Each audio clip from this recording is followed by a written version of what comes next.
출근길 뉴스를 종합해드립니다. 깊이 있는 뉴스 YTN 라디오 출발 새아침 3부 순서 시작합니다. 대표적인 버거 프랜차이즈인 맥도날드가 잘 나가던 매장들을 잇따라 정리하고 있다고 하죠. 서울 정동점, 서울대 입구점, 신촌점을 3, 4월 중에 폐점할 거라고 하는데 매출이 아주 좋은 곳들이어서 왜 그럴까 싶습니다. 맥도날드 설명은 예년보다 임대료 인상폭이 너무 커 감당하기 어렵게 됐기 때문이라고 합니다. 이 소식 접한 한 누리꾼, 맥시네가 저러면 다른 가게는 어떻겠느냐는 그 댓글을 달았는데요. 임대료 등 그 지대, 정말 살인적, 아니 기업까지 죽이는 살기업적 실정이 아닐까 싶기도 합니다. 그래서 그 토지 공개념을 분명하게 못 박았다는 대통령 견안이 더욱 주목되는데요. 잠시 후 이 문제 집중적으로 다뤄보겠습니다. YTN 라디오 출발 새 아침 3부. 먼저 광고 듣고 이어가겠습니다. 문재인 대통령이 오는 26일 발의할 예정인 개헌안에 토지 공개념 개념을 더욱 명확하게 규정하겠다고 밝혔습니다. 사회적 불평등 문제를 해소하기 위해 필요한 경우에 한해 토지에 제한을 가하고 의무를 부과하겠다는 건데요. 이를 두고 그 전문가들의 의견 엇갈리고 있습니다. 그래서 오늘 토지 공개념을 헌법에 더 명확히 명시하는 것에 대한 찬반 의견 차례로 들어보겠습니다. 먼저 참여연대 정책위원이신 김남근 변호사 전화 연결해서 토지 공개념 강화가 왜 필요한지 이야기 나눠보도록 하겠습니다. 안녕하십니까? 예, 안녕하십니까? 토지 공개념 개념이 새로운 것은 아니잖아요. 그리고 이미 그 헌법에 반영이 됐는데 여기에 왜 이렇게 더 명확한 규정이 필요할까요? 토지공개념이라는 것은 노태우 정부에서 1989년도에 신도시 건설이나 임대주택 건설, 그다음에 토지에서 발생하는 개발이익 환수 같은 것들을 할 때 그 철학으로 얘기한 어떤 행정적 개념입니다. 네. 이와 관련된 이제 제도의 위헌 시비가 걸리니까 우리 헌법재판소에서 그런 토지공개념의 철학은 우리 헌법 122조의 국토의 효율적인 이용과 균형 있는 개발을 위해서 네. 필요한 제한과 부담을 가할 수 있다는 이제 조항을 들어가지고 합헌이라고 이제 판단을 한 것입니다. 네. 이번 개헌안의 내용은 그 필요한 국토의 효율적이고 균형 있는 이용과 개발이라는 내용을 토지의 공공성과 그 합리적 사용을 위해서 이제 그 필요한 특별한 제한과 의무를 부과할 수 있다라고 해서 네. 크게 내용이 바뀐 것은 없습니다. 네.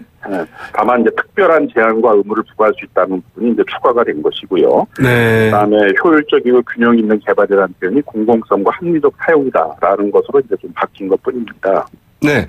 그러면 말씀하신 그 토지 공개념 3법이라고 하죠. 뭐 택지 소유 상환에 관한 법률이나 토지 초과 이득세법 혹은 뭐 개발이익 환수법 이런 게 있었는데 1994년이었나요? 이때 이제 그 토지 초과 이득세법에 대해서 그 헌법 불합치 결정이 나오지 않았습니까? 예. 네. 이번에 이제 이런 토지 공개념 개념이 들어가면 그러한 그 불합치 판결이나 혹은 뭐 이 위헌 결정 이런 것들이 되풀이되지 않는 이런 그 헌법적인 근거가 마련이 되는 건가요? 근데 정확히 좀 이해할 필요가 있는데 이제 네. 그 토지 초과 이득세법에 대해서는 그 미실현 이득에 대해서 개발 이익을 환수하는 것에 대해서는 합헌이라고 했었고요. 우리 네. 헌법 122조의 토지 공개념 조항을 근거로 해서요. 다만 이제 전문가가 아닌 뭐 공무원들이 토지 가격을 조사한다든가 이런 일부 이제 기술적인 부분에 대해서 헌법 불합치 결정이 있었고요. 그 부분을 고쳐가지고 이제 계속 합헌적으로 운영이 됐습니다. 네. 소유 상한에 관한 법률은 폐지된 다음에 폐지된 법률에 대해서 위헌 결정이 있었고 개발 이익 환수에 관한 법률은 지금도 운영되고 있거든요. 그래서 네. 이건 위헌 시비가 없었습니다. 그러니까 이 토지 공개념 조항을 좀 더 명확히 한다고 그래서 뭐 과거에 폐지된 조항이 부활되고 이런 건 뭐 직접적인 관련성이 있는 것들은 아니고요. 네. 다만 이제 지금 위헌 시비가 자주 걸리고 있는 뭐 재건축 초과 이익 환수제도, 개발 이익 환수제도 이제 이런 것에 대한 어떤 헌법적 근거가 좀 더 명확히 된다는 의미입니다. 네. 그래서 이제 그런 논란을 줄일 수 있다? 예, 그렇습니다. 네. 어제 그 청와대에서 이제 브리핑을 하면서 이런 이야기도 했습니다. 이 한국의 그 소득 불평등 양극화를 막기 위해서도 이게 필요하다 이렇게 얘기를 했는데 과연 그럴 수 있을까요? 우리 가계부가 이제 부동산에 거의 90% 정도 집중되어 있고 또 네. 부동산의 보유를 둘러싼 자산의 양극화도 이제 심각하게 되고 있습니다. 따라서 이제 이런 부분들을 줄이기 위해서는 토지에서 발생하는 여러 불로소득에 대해서는 철저하게 환수하고 토지의 이용 개발들은 이제 좀 더 경제적 약자에게 임대주택들을 공급한다든가 이렇게 효율적이고 균형 있게 할 필요성들이 있기 때문에 네. 토지 공개념의 정신들을 좀 더 명확히 한다면 이런 정책들을 추진하는데 좀 더 명확한 근거가 마련될 것이라고 보여집니다. 네. 일각에서는 바로 이런 얘기가 나오고 있어요. 이거 재산권을 이제 침해하게 된다. 그렇지 않아도 그동안에도 그 재산권 침해가 많았는데 더욱더 그러겠다는 건 아니냐. 이제 이런 우려들이 나오고 있는데 이 부분에 대해서는 어떻게 보십니까? 우리 헌법재판소에서는 이미 그 토지재산권에 대해서 무한히 자유로운 이용들을 보장하는 것이 아니고 헌법 23조 2항에 이미 재산권은 공공복리에 적합하게 행사해야 된다라는 근거 규정이 있기 때문에 네. 그런 사회적인 어떤 공익, 공공복리 등을에 적합하도록 사용해야 된다 그러고 이렇게 보고 있기 때문에요. 재산권에 대한 특히 이제 토지재산권 같은 경우에 있어서는 공급이 유한하기 때문에 무한히 공급할 수 없기 때문에 네. 더욱더 특별한 제한과 부담을 가할 수 있다는 게 우리 헌법재판소의 입장입니다. 네. 어제 이제 그 발표된 이 관련 내용 중에서 이제 이런 게 있죠. 그 토지의 공공성과 함식 사용을 위해서 필요한 경우에 한해서 특별한 제한을 가하거나 의무를 부과할 수 있다. 이제 거기에서 그 의무 부과라는 것은 바로 뭐 초과 이득의 그 환수랄까지 이런 것들을 의미하는 것 아니냐. 그리고 이 토지로부터 나오는 수익을 함께 누린다는 것은 결국 사회주의다. 공산주의 사회에서는 할 수 있는 이야기 아니냐. 이제 이런 말까지 나오고 있습니다. 이제 그 개발기관 제도와 같은 제도를 만든 것은 이제 노태우 정부고 노태우 정부는 굉장히 보수적인 정부 아니에요. 그러게요. 그리고 그걸 폐지한 정부는 김대중 정부였는데 김대중 정부는 보통 진보적인 정부라고 이렇게 네. 그러니까 우리는 좀 특색이 토지공 개념은 보수 정권이 주로 추진했고 그다음 IMF 경제 위기 이후에 이제 뭐 김대중 정부에 대해서는 오히려 그걸 폐지를 했는데요. 그러니까 네. 토지공 개념이 이렇게 좀 실사구시적으로 접근해야 할 부분이지 이념적으로 접근해야 할 부분은 아니라고 보여집니다. 네. 그러나 그 정치권에서는 당장 이제 뭐 이 사회주의적인 발상 아니냐 이런 이야기들이 나오고 있기 때문에 이제 그 드린 질문이기도 했는데요. 근데 이제 우리나라 헌법이 뭐 독특한 것들이 아니라 이미 서구 유럽에 있는 헌법에는 1919년 바이마르 헌법 이후에 토지 재산권들을 공공복리에 적합하도록 행사해야 된다거나 국토의 효율적이고 균형 있는 개발을 위해서 그런 의무와 부담을 부과할 수 있다는 조항들은 다 만들어져 있기 때문에 네. 이건 좀 보편적인 헌법의 인형이다 이렇게 보시면 될 것 같습니다. 네. 말씀하신 것처럼 이제 그 토지 공개념이 필요하고 또 사회적으로도 이게 잘 적용이 될 필요도 있지만 그러나 이것을 이처럼 굳이 명문화해서 꼭 헌법에 넣어야 되는 거냐 이제 이런 지적도 있을 수 있을 것 같습니다. 뭐 이미 있고요. 이제 헌법에 네. 하고 23조 2항이 있는 것인데 지금 된 걸 조금 더 명확하게 하겠다라는 이제 취지로 보여지고요. 그걸 네. 강조한다는 의미여서 이런 토지를 그 효율적이고 균형 있게 이렇게 개발하겠다라는 그런 목표를 헌법에서 참조하고 있는 것들은 세계 보편적인 헌법의 인형이기 때문에 네. 그런 점에서 우리가 이제 받아들일 필요가 있다고 생각이 듭니다. 토지 공개념이 이번 대통령 개정안에 개헌안에 이 정도로 반영되리라고 예상을 했는지요? 뭐 그동안 논의가 많았었기 때문에 반영될 네. 것으로 보여졌습니다만은 뭐 내용은 그렇게 특별한 게 바뀐 건 없다. 아, 그래요? 문제 있는 것들을 조금 좀 이렇게 공공성과 합리성이라는 표현으로 바꾼 것뿐이어서 네. 특별한이라는 규정이 든 것뿐이어서 그렇게 토지 공개념의 내용들을 강화한 것이라고만은 볼 수 없을 것 같습니다. 네. 말하자면은 그동안 논의됐던 것들을 정리한 수준이다 이렇게 볼 수 있겠군요. 예, 그렇습니다. 오늘 말씀 고맙습니다. 예, 감사합니다. 지금까지 참여연대 정책위원 김남근 변호사였습니다. 이어서 토지 공개념을 강화할 경우에 그 우려되는 점은 무엇인지 명지대 부동산대학원 권대중 교수 전화 연결해서 이야기 나눠보겠습니다. 안녕하십니까? 네, 안녕하세요. 권대중 교수께서는 헌법의 그 토지 공개념을 강화하는 것들이 좀 문제가 있다 이렇게 보시는지요? 일단은 문제가 있다고 봅니다. 네. 토지를 그 공공재로 인식하는 것은 뭐 절대적인 소유권을 인정하지 않는다는 거거든요. 어제 청와대가 발표한 것은 뭐 일단은 그 조금 전에 말씀하신 대로 토지의 공성과 합리성을 위해서 필요로 해서 만든다고 하지만은 이제 특별한 제한을 가하는 경우에 개인의 재산권 침해도 있을 수 있고요. 네. 정부가 말하는 대로 뭐 이것이 도입됐을 때 사회적 불평등을 해소할 수 있다고 얘기를 하지만 꼭 그렇지만은 않습니다. 네. 시장 경제를 택하고 있기 때문에 이 토지로부터 발생하는 모든 조세를 평등하게 배분할 수만 있다면 어느 나라든지 그렇게 했겠죠. 네. 근데 이 토지 공개념을 도입한 나라들이 뭐 부동산 투기가 없거나 또 부의 양극화가 없는 건 아니거든요. 네. 네, 그런 점에서 이 김남근 변호사도 얘기를 했지만 이게 어떤 토지에 대한 사적 소유권을 제한한다거나 부정한다거나 이런 것은 결코 아니다.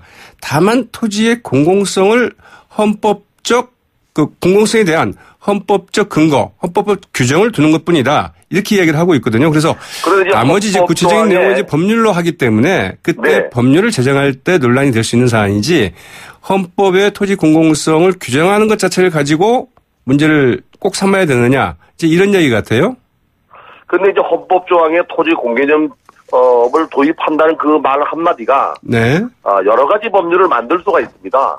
네. 법률을 만들 때 뭐 여야가 합의하겠지만 뭐 집권 여당이 만약에 그 야당보다 국회의원 수가 많다면 통과될 확률이 높고 네. 그렇다면 이제 논란이 있을 수 있겠지만은 어쨌든 집권 여당 입장에서 볼 때에는 이런 법률을 만들기가 쉬워지거든요. 네. 이 공개념을 도입했다는 그 자체로 여러 가지 법률로 토지 사용권이나 수익권이나 소유권의 제한을 할 수 있기 때문에 우려가 되는 거죠. 네. 처음에 의도대로 그런 생각만 가지고 가면 좋은데 시장의 불합리함성이나 그 시장이 왜곡될 때 정부 개입하는 그 정도가 지나치면 네. 개인의 재산권 침해뿐이 아니라 시장 경제에 미치는 영향이 크다는 얘기죠. 네, 앞서도 이제 그 지적이 됐습니다만 이 토지 공개념 그 3법이라고 하죠. 그 1989년에 네. 굉장히 그 강도 높은 이 토지 소유나 이용에 관한 또 그 토지로 인해서 그 발생하는 이익에 대한 그 환수를 하는 이런 강력한 법이 발의되고 제정된 게 바로 그 노무현 정부 때거든요. 이런 부분들은 어떻게 생각하십니까?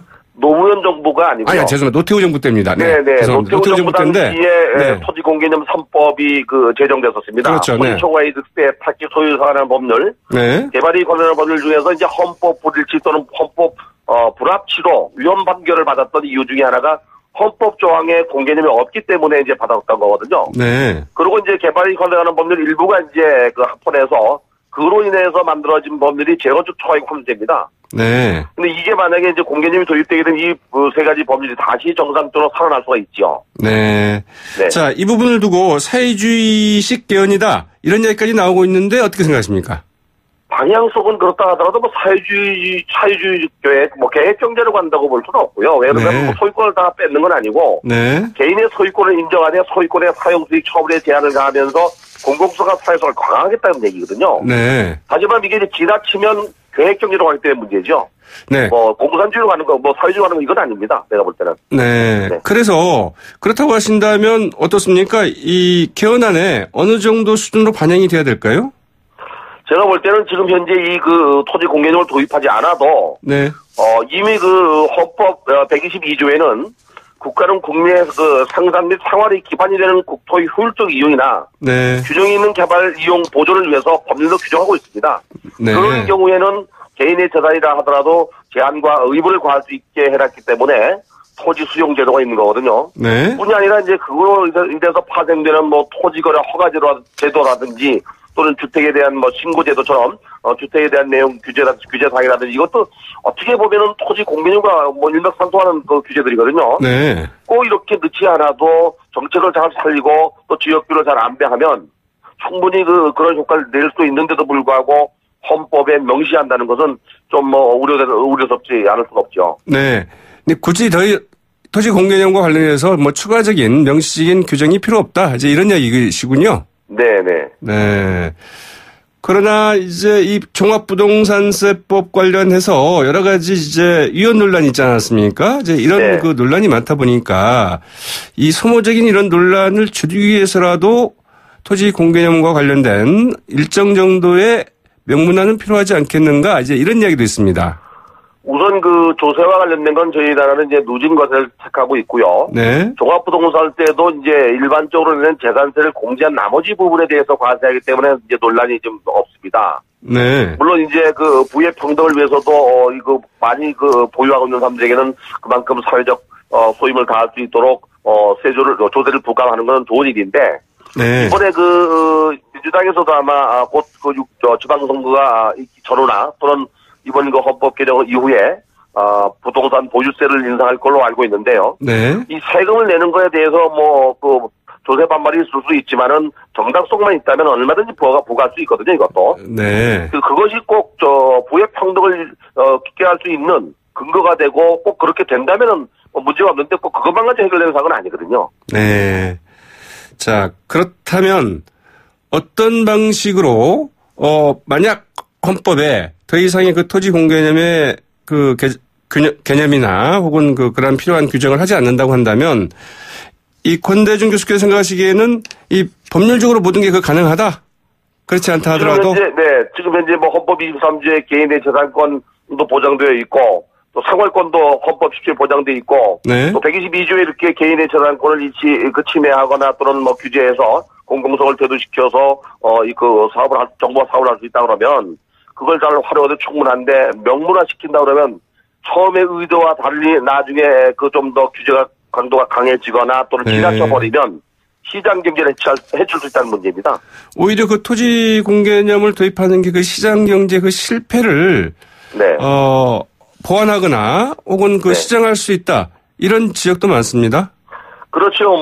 꼭 시장 경제를 실패한다기보다는 토지 공개념을 도입한 나라들 중에서도 문제없이 잘 가는 나라도 있습니다. 싱가포르 같은 경우는 국가 토지를 소유하고 있더라도 잘 가고 있고요. 또 반대로 중국 같은 경우는 사회주의 국가인데도 불구하고 토지가 국가가 소유하는데 베이징이나 또는 상하이 같은 경우는 부동산 가격이 폭등하거나 또는 부의 평등이 되지 않는 경우도 있거든요.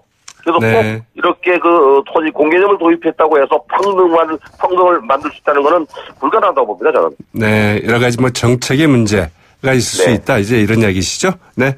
오늘 말씀 고맙습니다. 네, 감사합니다. 지금까지 명지대 부동산대학원 권대중 교수였습니다. 네, 출발 새 아침 YTN 라디오 출발 새 아침 3부. 네, 여기까지 마치고요. 잠시 광고 들으신 후에 4부 이어가겠습니다.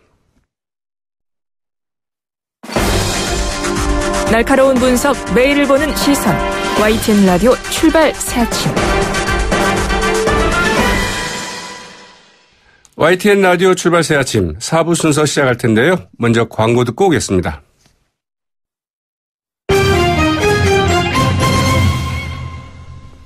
오늘의 주요 경제 이슈 짚어봅니다. 경제 시선. 오늘은 한국경제TV 신동호 기자 연결해서 이야기 들어보도록 하겠습니다. 안녕하십니까? 네, 안녕하세요. 미국 중앙은행인 연방준비제도가 3개월 만에 금리 인상을 이제 결국 단행을 했습니다.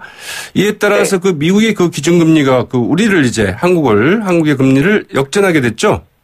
네, 맞습니다. 미국 중앙은행 연방준비제도가 금리를 현재 1.25에서 1.50%에서 1.50에서 1.75%로 0.25%포인트 인상하기로 발표를 했습니다. 물론 이번 금리 인상의 경우에는 금융시장에서는 이미 예고된 수순이었는데요.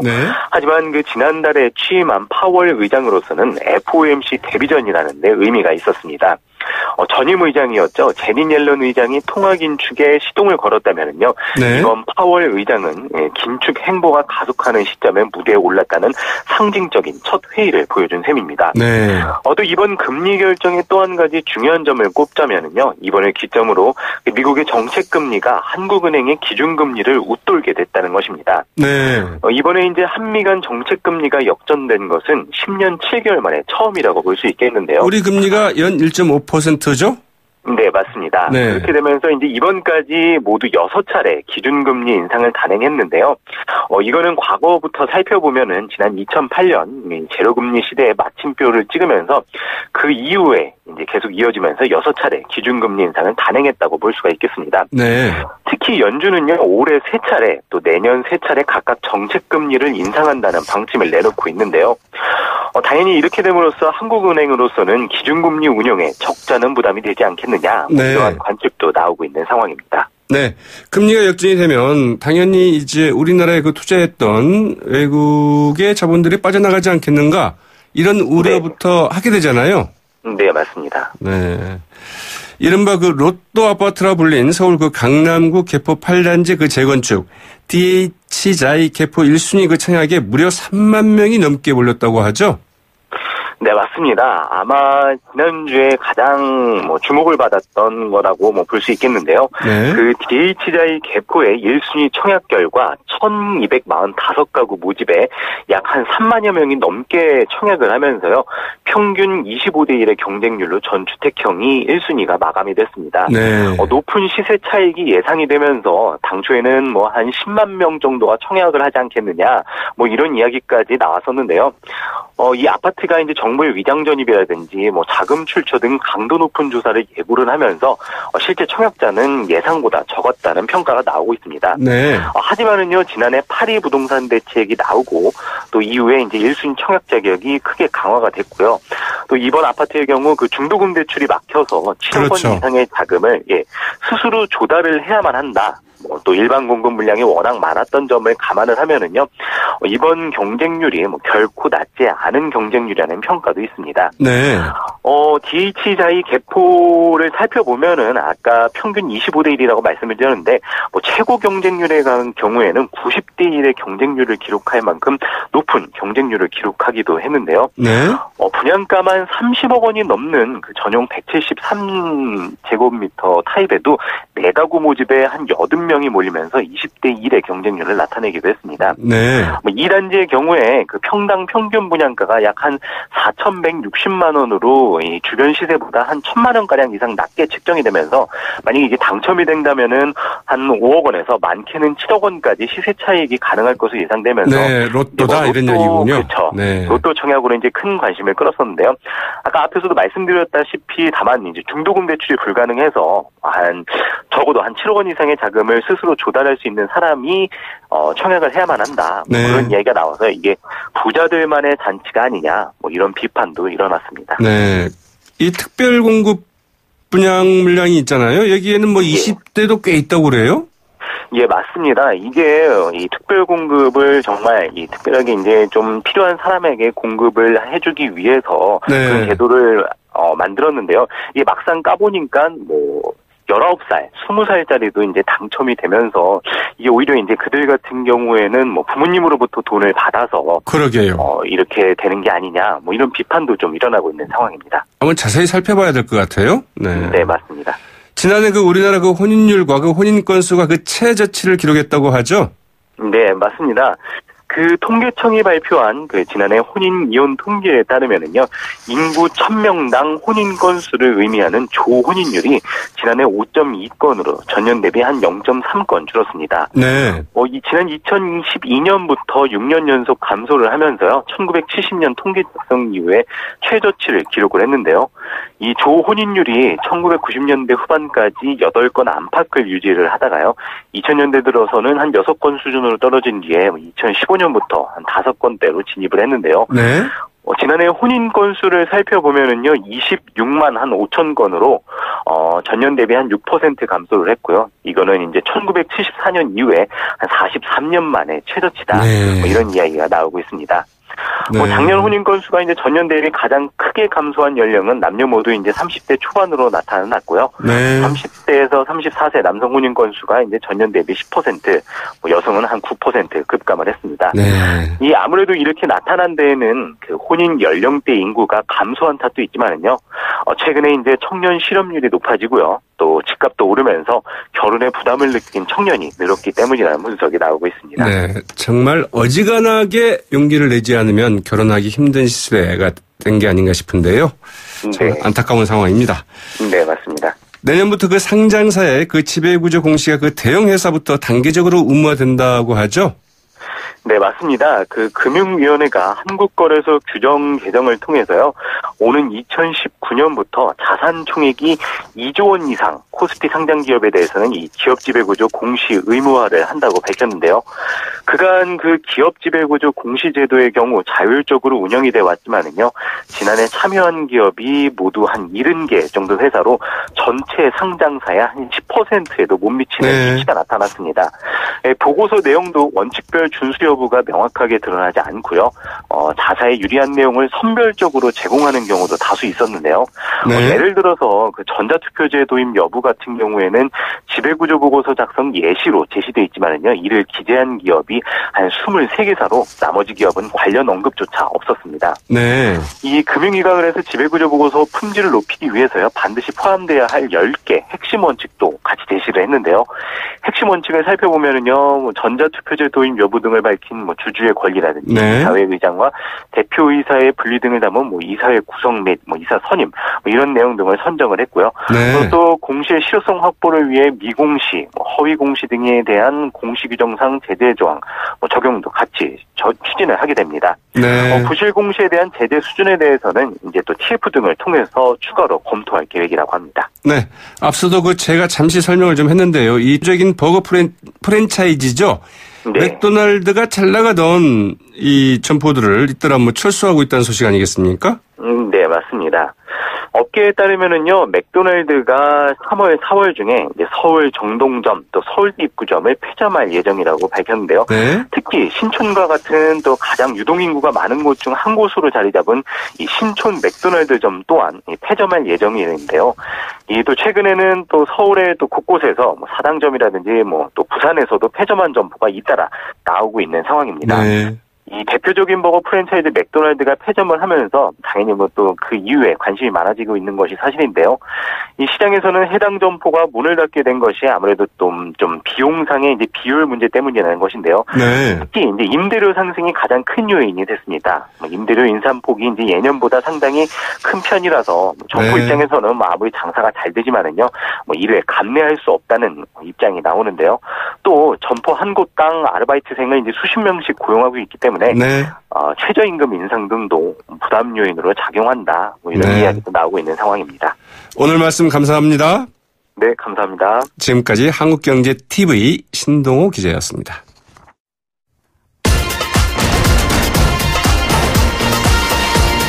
여러분이 지금 듣고 계신 주파수는 FM 94.5MHz입니다. YTN 뉴스 FM.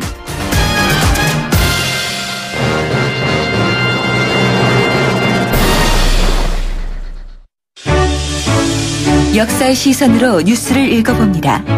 히스토리 뉴스.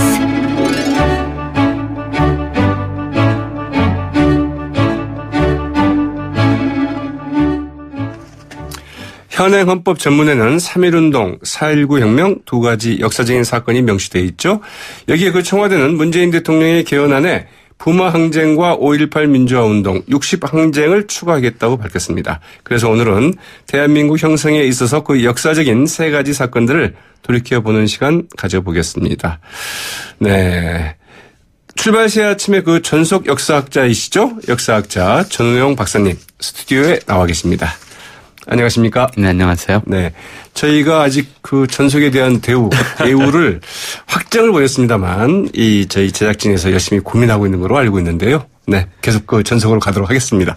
고맙습니다. 네. 부마 항쟁의 5.18 민주화 운동, 그리고 60항쟁까지 민주화 운동의 역사가 헌법에 포함된다, 헌법 전문에 들어간다. 여러 가지 이야기들이 좀 많이 있어요. 네.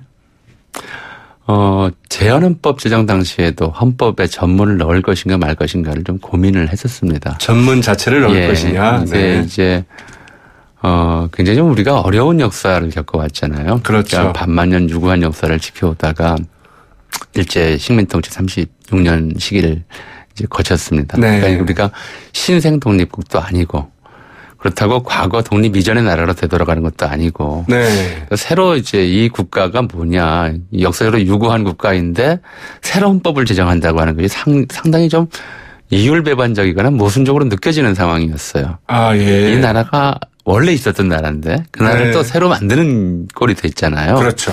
그래서 그런 문제에 대해서 이 나라의 정체성 또는 정통성을 어떻게 규정할 것이냐에 대해서는 이제 나라가 어떤 나라다를 쓰는 것을 넘어서서 그러니까 헌법을 넘어서서 이 헌법에 담을 이 나라의 정체성에 대한 이 나라의 이른바 국민들이 함께 지향해야 될 네. 공동의 가치에 대한 뭔가 선언적 규정이 필요하다라고 판단을 해서 네. 그래서 이제 헌법 전문을 집어넣었던 것이고요. 그래서 헌법 전문의 첫 구절이 이렇게 시작을 했죠. 유구한 역사와 전통에 빛나는 우리들 대한국민은 이렇게 네. 시작했습니다. 왜냐하면 우리가 가졌던 유구한 역사와 전통이라고 하는 것이 대한민국은 아니었거든요. 그렇죠. 조선, 고려, 삼국고구려, 네. 신라 다 그런 것들이 우리 역사에 있으니까 그래놓고 이제 우리의 주체를 뭐라고 쓸지를 굉장히 어려워했던 거예요. 우리가 네. 누구냐 도대체. 그래서 일단 대한제국 이후에 이제 우리가 부르기 시작했던 대한이라는 이름을 그대로 쓴 겁니다. 네. 그래서 대한국민은 그리고 나서는 이제 기미 3.1운동으로 독립을 선언하여 세계 만봉에 선포한 이렇게 네. 위대한 역사를 개성하여 이렇게 시작을 했거든요. 그러니까 무슨 얘기냐면 역사는 굉장히 긴데 이 나라는 이제 1948년도 헌법 제정을 통해서 새로 이제 성립하는 나라는 기미 3.1운동으로 선포한 나라다. 네. 이렇게 이제 자기 역사를 규정했던 것이죠. 그러니까 네. 이게 이제 그 87년 헌법 개정을 하면서 이제 3.1운동뿐만 아니라 불의에 한거한 4.19 민주주의의 정신도 이 나라의 이제 정신적 토대가 되었다라고 하는 것이거든요. 그러니까 네. 헌법 전문에 집어넣는 역사적 사건들은 이 나라 국민들이 공유해야 할 이른바 역사적 이제 공동체적 가치이자 네. 이 나라를 만들어 오는데 결정적인 역할을 했던 역사적 사건들을 전문에 집어넣는다 이렇게 이해하시면 될 것 같습니다. 네. 그러니까 3.1운동이 들어간 것은 이제 첫 헌법이 만들어질 때고 이 4.19 혁명이 들어간 것은 87년 체제. 예. 즉 60항쟁에 의해서 직선제를 이제 그 대통령 직선제를 쟁취해서 그때 만들어질 때 들어갔다는 거잖아요. 그렇죠. 그러니까 이 나라의 정신 자체가 두 가지가 이제 들어간 거죠. 하나는 이제 그 김해삼일 운동으로 독립을 선포했던 독립 정신이고요. 4.19로 불의에 항거했던 정의로운 정신, 저항권이라고 하는 이제 개념은 이미 들어가고 이 87년 헌법 전문에도 들어가 있다고 보시면 될 겁니다. 저희가 또 이제 민주화라는 부분을 분명히 좀 못을 박는 거고요. 여기에 이제 세 가지 역사적인 사건들을 더 넣겠다는 거잖아요. 예. 먼저 이제 부마 항쟁. 이게 이제 들어가도록 되어 있는 거죠? 그렇죠. 근데 부마 항쟁하고 5.18 민주항쟁, 민주화운동은 사실 어떻게 보면 1년에 연속된 사건이었거든요. 그렇죠. 네. 박정희 체제가 무너지고, 이제 이른바 박정희 체제가 무너지고 나서 끌어오르던 민주화 열기에 찬물을 끼얹고 그걸 폭력으로 진압한 사건이 이제 5.18 민주화운동에 대한 진압이었었는데요. 부마항쟁은 이제 거슬러 올라가면 유신체제부터 시작을 해야죠. 네, 그 유신체제 정원을 구한 게 바로 이제 부마항쟁 아니겠습니까? 유신체제가 72년도에 이제 공포되고 그 이후에 여러 차례의 긴급조치 공포를 통해서 심지어 유신체제에 대해서 비판만 해도 헌법을 바꿔야 된다는 얘기만 해도 이게 이제 구속 처벌감이 들 만큼 징역 7년 정도 해당할 만큼 엄청난 이제 포갑 정치하였었고요. 전노영 교수께서도 바로 그 시대를 이제 살아오신 거죠? 그때 중고등학생이었으니까 유신 선포했을 때는 초등학생이라서요. 그때는 이제 가슴에다가 10월 유신이라는 노란 리본 달고 다녔던 기억이 납니다. 네, 그렇군요. 이제 그런 상황에서 70년대 내내 이제 주로 대학가를 중심으로 해서 유신체제 철폐 운동이 좀 일어났었고요. 그런 와중에 79년에 이제 유신체제 종말을 구할 만한 몇 가지 굵직한 사건들이 일어났었죠. 네. 첫 번째가 이제 79년 5월 달에, 유신체제에 대해서 상당히 비판적이었던, 그 전까지는 이제 야당에서도 유신체제에 협조한다라는, 포갑해서 어쩔 수가 없었으니까. 그런 이야기가 나오던 차에 이제 김영삼 씨가, 부산 마산 지역의 정치적 당시 기수였었죠. 그렇죠. 김영삼 씨가 신민당 야당 총재가 됐었고 또 이전에 비해서 강경한 이제 대여 투쟁, 반유신 투쟁을 벌였었고 그런 일이 있었고요. 그해 8월에는 제명되잖아요. 그 제명 직전에 이제 YH 무역 노동자들의 신민당사 점거 사건이 있었죠. 신민당사에서 농성을 한 거죠. 이건 노동운동이 이제 유신 운동하고 결합된 사례이고요. 이런 이제 와중에 이제 김영삼 총재가 외신하고 얘기를 하면서 이제 유신 체제를 비판하는 이런 얘기가 나와서 당시 국회에서 총재 의원직 제명을 하는 사상 초유의 이제 민주주의에 대한 또는 의회 민주주의에 대한 이제 폭거가 있었던 것이고 이게 여기에 반발을 해서 먼저 이제 부산 일대, 마산 일대에서 그건 이제 정치적인 대표 주자들과 관련되어 있는 문제들이었으니까요. 일대에서 학생들의 시위가 일어났고 이걸 이제 다시 유신 정권이 굉장히 잔인하고 무자비하게 탄압했던 그런 사건이 이제 부마항쟁이라고 부르는 사건이죠. 그게 10월이고요. 바로 이제 거기에서 그 부마항쟁 직후에 이제 박정희 전 대통령이 예. 시해당하는 이제 그 사건이 발생하지 않습니까? 유명한 말이 있었죠. 네. 이제 그 사건의 이제 처리라고 할까요? 대처 방식을 두고 네. 당시 뭐 저 정권 실세였었던 또 이제 진압과 관련해서 차지철 경호실장과 네. 김재규 중앙정보부장 사이에 논쟁이 있었다. 그래서 네. 뭐 캄보디아에서만큼만 죽여버리면 뭐 이제 쉽게 진압할 수 있다. 네. 뭐 이런 식의 얘기가 있었다는 뭐 확인이 되는 건 아니지만 이야기도 돌아다녔었고요. 네. 뭐 이제 이런 쉽게 말하면 부마항쟁 자체가 이제 유신 체제의 종말을 이끌어낸 그런 역사적 사건이었다라고 할 수 있는 거죠. 그런데 그러고 난 다음에 이제 박정희 유신 체제가 정원을 고하고 난 다음에 그 과도기에서 일단 그 12.12가 다시 일어나고요. 그리고 이제 민주화의 봄이 5.18로 그 5.18 이제 그 쿠데타로 하시는 정원을 맡게 되면서 그때 이제 그 차지철이가 얘기했던 그런 일이 이제 광주에서 발생하는 거잖아요. 그렇죠. 네. 게다가 유신 체제가 정원을 고했다고 하기는 좀 어려운 것이 박정희 전 대통령은 이제 그 10월 26일 날 사망했지만 그 뒤에도 헌법은 바뀌질 않았죠. 유신 헌법은 그대로 유신 체제였기 때문에 그 뒤에 최규하 씨, 그다음에 전두환 씨 전부 이제 유신 헌법에 의해서 일단 대통령에 임명이 대통령이 되지 않습니까? 그리고 이제 유신 체제를 어떻게 이제 철폐하고 새로운 민주주의 체제, 민주헌법을 만들 것이냐가 당시 정치권뿐만 아니라 국가사회 전체의 좀 핵심적인 좀 고민거리였고 이제 과제였었는데 그걸 이제 가로막은 것이 이제 지금 말씀하신 12.12 쿠데타였었고 그래서 군부의 재집권이 이제 명확해지니까 그에 대한 경고 또는 반대 운동이 이른바 80년 5월에 그래서 5월에 서울뿐만 아니라 전국 각지의 대학가에서 대학 학생운동을 중심으로 해서 좀 뜨겁게 불어왔었고요. 그걸 이제 진압하는 과정에서 특히 좀 뭐라고 말하기도 좀 어려운데 잔인한 진압 대상지로 선택한 곳이 광주였던 거죠. 그러게 5.18 민주화 운동이 되었던 거고요. 네. 자, 이 부분. 이 부마항쟁과 5.18, 60을 헌법 전문에 담는다. 이거를 간략하게 정리를 한다면, 어떻게 정리를 할 수 있을까요? 근데 이건 이제 헌법 제1조 2항하고 바로 이어지는 거지 않습니까? 대한민국은 민주공화국이다. 모든 권력은 국민에게서 나온다. 이제 국민이란 말을 대신 다른 말을 쓰기로 했다고 합니다만은, 이제 대통령 발의 개헌안에서는. 이 원칙인 거죠. 그러니까 우리 역사를 만들어 온 것은 이렇게 불의한 거하고 민주주의를 훼손하려는 어떠한 시도도 용납하지 않은 우리 국민 스스로의 힘에 의해서, 희생에 의해서, 헌신에 의해서 대한민국은 만들어졌다는 것을 우리 모두 기억하고 살자. 이 정도의 이제 정신인 것 같습니다. 불의에 대해서는 국민들이 과감히 떨쳐 일어날 필요도 있다. 이런 얘기를 하는 것이기도 하겠죠. 그러니까 필요라기보다는 그건 의무로 이제 규정한 거죠. 알겠습니다. 헌법적 의무로. 고맙습니다. 지금까지 역사학자 전우용 박사였습니다. 이 사악한 세상에서 영원한 것은 없다. 우리가 겪는 어려움조차도 20세기 산업사회의 비인간성을 신랄하게 풍자했던 영국의 대표적인 배우였죠. 찰리 채플린이 한 말입니다. 한 주 중에 가장 힘들고 지치는 날이 목요일이라고 하는데 힘듦도 잠깐이라고 생각하시고 다가올 주말을 생각하며 오늘 하루 힘내시기 바랍니다. 지금까지 백병규였습니다. 저는 내일 아침 7시 15분 다시 뵙겠습니다. 함께 해주신 여러분 고맙습니다.